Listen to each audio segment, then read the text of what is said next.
Our first story comes from a Reddit user named NightShiftNate, originally posted to a subreddit dedicated to complaining about homeowner associations. If you've ever lived in a suburb run by an HOA, you know the true meaning of tyranny. You leave your trash can out an hour past sunset, and suddenly you have a $60 fine and a passive-aggressive letter stuck to your door. Nate was no stranger to this. He was a 28-year-old nurse working overnight shifts, and his neighborhood's HOA was notoriously strict. The original post was simple. Nate posted a screenshot from his Ring doorbell camera with the caption, "My A is literally sending people to stare at my lawn at 3 a.m. to check grass height. I'm moving." The screenshot attached to the post was grainy, illuminated only by the harsh, black and white infrared of the night vision camera. It showed Nate's front yard. And standing perfectly still on the edge of the sidewalk, facing the house, was a tall, thin figure wearing a dark windbreaker. Reddit users in the comments immediately pointed out a few things Nate had missed in his sleep-deprived frustration. First, the man wasn't looking at the lawn. The angle of his head indicated he was looking directly up at the second-story window, specifically the window of the master bedroom, where Nate's wife, Sarah, was sleeping alone while Nate was at the hospital. Second, the man wasn't holding a ruler or a clipboard. If you zoomed in on the man's right hand dangling by his side, he was holding a tire iron. When Nate read the comments during his lunch break at 4 a.m., the humor of the situation evaporated. He checked his live camera feed immediately. The sidewalk was empty. Panicking, he called his wife. She answered, groggy and confused, confirming that the house was locked, the alarm was set, and she hadn't heard a thing. Nate told her to lock the bedroom door anyway, and he called the non-emergency police line to request a drive-by of his property. The patrol car found nothing. The next day, Nate updated the Reddit post. He was furious, terrified, and ready to buy a firearm. But this is where the backstory begins. And this is where the situation stops being a creepy neighborhood encounter and turns into something deeply disturbing. A true crime enthusiast in the Reddit thread asked Nate for his general zip code to see if there had been any reported burglaries in the area. Nate obliged. 4 hours later, the user sent Nate a private message with a link to a local news article from 7 years prior. The article detailed a horrific domestic incident at a house in that exact suburb. A young man, heavily addicted to narcotics, had a violent breakdown and attacked his parents. He was arrested, served 5 years in a state facility, and was released just 3 months before Nate made his Reddit post. Nate checked the address in the article. It was his house. Nate and Sarah had bought the property as a foreclosure 2 years ago. The man in the windbreaker wasn't an HOA inspector. He was the former resident. Nate immediately took the Ring footage to the local precinct. When the detective saw the still image, he didn't even need to run a facial recognition scan. He recognized the man's posture and the windbreaker instantly. But the most terrifying detail didn't come from the police. It came from Nate's wife, Sarah. That evening, after learning the history of the house, Sarah was packing a bag. They were going to stay at a hotel. As she was clearing out the closet in the master bedroom, the same room the man had been staring at, she noticed a draft coming from the ceiling access panel that led to the small attic space above the garage. Nate grabbed a flashlight and pushed the panel open. The dust on the attic floor had been completely swept away in one corner. Sitting in that corner was a sleeping bag, an empty plastic water bottle, and a collection of fast food wrappers. The man in the Ring camera footage hadn't been standing on the sidewalk trying to figure out how to get inside. He was standing on the sidewalk looking out the window, waiting for Nate to leave for his night shift, so he could go back inside, to the attic he had never truly left. Moving on to our second post. This one comes from user BroCollegeKid99, posted in a subreddit dedicated to thrift store finds and vintage furniture. There is a universal rite of passage in your early 20s, furnishing your first apartment with the absolute cheapest, most questionable items you can find on Facebook Marketplace. You ignore the weird stains. You ignore the fact that the seller insists you meet them in a dimly lit storage unit at twilight. You just want a couch that costs less than a week's groceries. Our sender, a 21-year-old student named Liam, hit the jackpot. Or so he thought. He found a listing for a gorgeous emerald green velvet mid-century modern sofa. In a trendy vintage shop, this thing would easily fetch over $1,000. The seller, an older woman named Margaret, was listing it for $50. Her description simply read, "Too big for my new place. Must go today." Liam rented a truck, drove to a sleepy, affluent suburb, and met Margaret. She was sweet, offered him lemonade, and even helped him push the couch out the door. Liam posted a picture of the couch in his new apartment to Reddit, bragging about the steal of the century. The caption read, $50 on Marketplace. It smells a little like mothballs and regret, but I think I won capitalism today. For the first week, the couch was perfect. But then Liam noticed the weight of it. He had dropped his phone between the cushions and tried to lift the main seat frame to fish it out. It was impossibly heavy. It felt like trying to lift a solid block of concrete. He also noticed a strange, metallic clinking sound coming from deep inside the upholstery whenever he sat down too hard. A few days later, Liam made a follow-up post on Reddit. He asked if anyone knew how to properly deep clean vintage velvet, because his apartment had started to smell faintly of copper like old pennies, and no matter how much Febreze he used, the metallic scent lingered. A user claiming to be an antique furniture restorer commented, "They told Liam to flip the couch over and check the dust cover on the bottom, the thin black fabric stapled under the frame. They suggested an old spring might have rusted and snapped, which could cause a metallic smell and the clinking sound." Liam followed the advice. He pushed the heavy sofa onto its back. The black fabric underneath wasn't stapled. It had a long, discreet black zipper running horizontally across the bottom. A modern, heavy-duty zipper. You don't find those on authentic 1960s furniture. Liam unzipped it. Inside the hollow cavity of the couch, stuffed between the wooden struts, were dozens of small, heavy, canvas bank bags. Liam pulled one out. It was heavy. He untied the top. It was filled to the brim with tarnished silver flatware. Forks, knives, antique spoons. He pulled out another bag. This one contained a massive collection of heavy vintage pocket watches and loose jewelry. He pulled out a third. It contained 6 passports, none of them belonging to a woman named Margaret. Liam didn't post again. He called the police. And this is where the backstory drops into a terrifying reality. When the police arrived, they dismantled the couch. Inside the base, they found over 80 pounds of stolen silver, jewelry, and personal documents. But it was the ledger that disturbed the detectives the most. Tucked into a Ziploc bag at the very back of the couch was a small moleskin notebook. Inside, written in neat cursive handwriting, were names, addresses, and dates. The detectives ran the address where Liam had picked up the couch. It didn't belong to Margaret.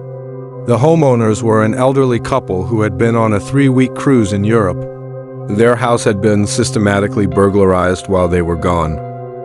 Margaret wasn't an old woman downsizing her furniture. She was part of a highly organized burglary ring. Their method was brilliant and deeply unsettling. They would target affluent homes while the owners were on vacation. They would steal heavy, valuable items, silverware, coins, jewelry. But carrying bags of stolen goods out of a house in broad daylight is suspicious. So they used furniture.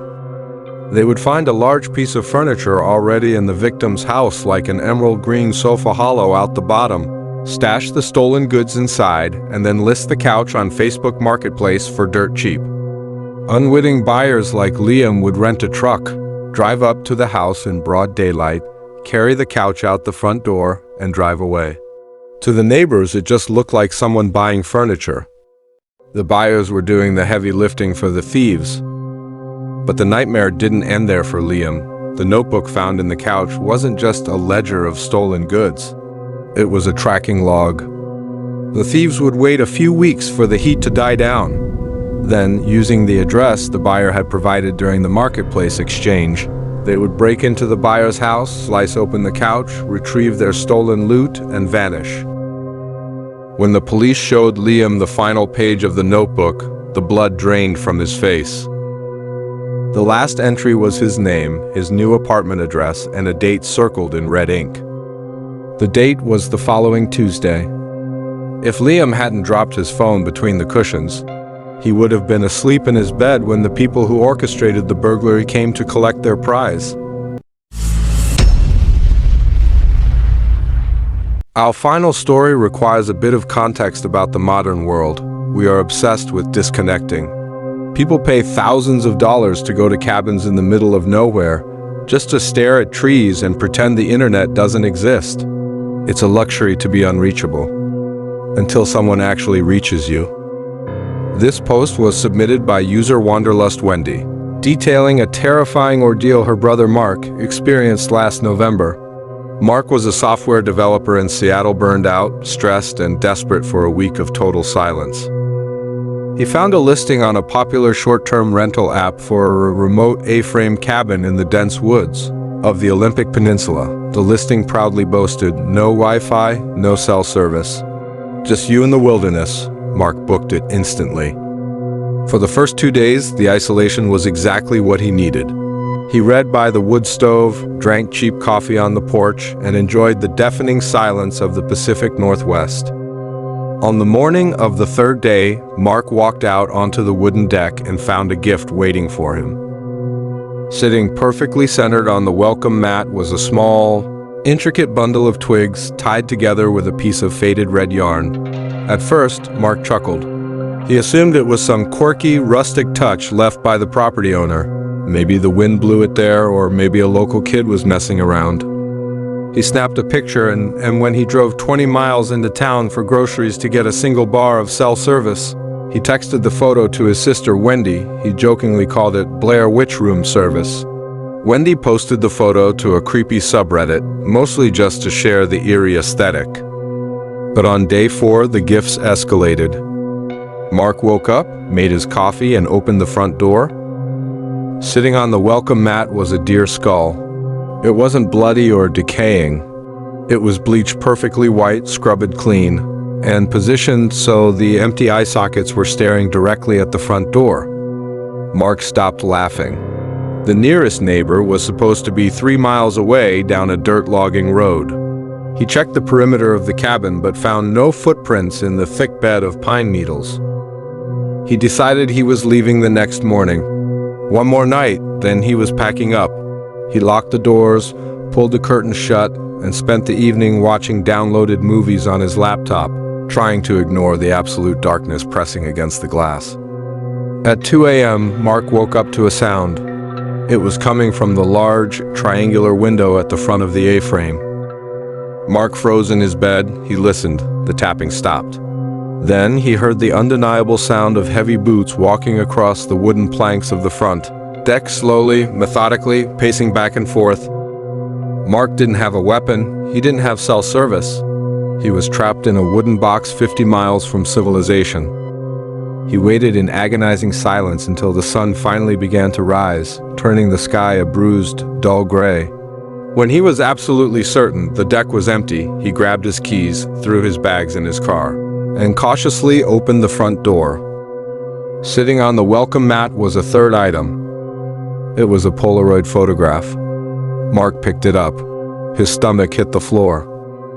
It was a photo of Mark, sleeping in the cabin's bed, taken from inside the room. Mark didn't lock the door behind him. He threw his car into gear and sped down the logging road until he hit the highway, driving all the way back to Seattle before he finally called the police. Wendy, terrified by her brother's frantic phone call, updated the Reddit post with the new information. And this is where the internet hive mind did what it does best, uncovering a backstory that makes the skin crawl.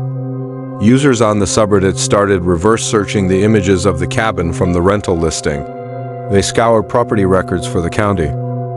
The cabin was real, but the listing was a complete fabrication. The police drove out to the property the following day. When they arrived, the cabin was empty. They contacted the actual owner of the property, a retired man living in Arizona, who used the cabin purely as a summer hunting lodge. He had never listed it on any rental app. The detectives brought in a forensics team. As they searched the small cabin, one officer noticed the wood paneling behind the master bedroom closet felt loose. He pried it back with a crowbar. Behind the wall was a small, insulated crawlspace.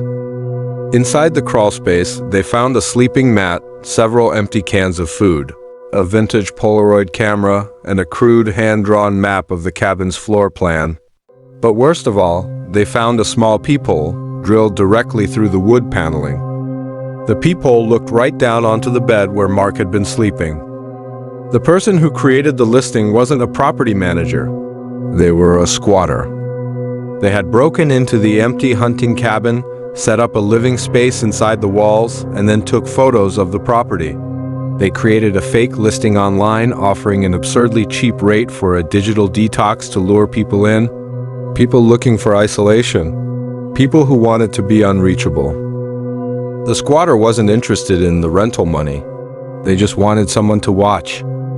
They would wait for the guests to fall asleep, slip out from behind the wall, leave their little gifts, and document their terror. The police never caught the person in the walls. The account on the rental app was deleted, traced back to a burner phone purchased with cash. To this day, Mark sleeps with every light in his Seattle apartment turned on. And whenever he hears the floorboards settle in the middle of the night, he can't help but wonder if the person in the walls ever truly left, or if they just found a new place to hide. The internet gives us the illusion of connection, but it also provides a perfect mask for those who want to reach through the screen and touch our reality. Whether it's the house you thought was secure, the cheap furniture you brought into your living room, or the remote getaway you booked to escape the world. True horror doesn't come from ghosts or monsters. It comes from the realization that ordinary life is incredibly fragile. And sometimes you are just an unwitting character in someone else's twisted game. If you enjoyed these stories, be sure to hit the like button and subscribe for more deep dives into the dark side of the web. And if you have a terrifying true story of your own, submit it to the email in the description below. Until next time, check your locks, inspect your furniture, and maybe don't turn off all the lights tonight. Stay safe out there.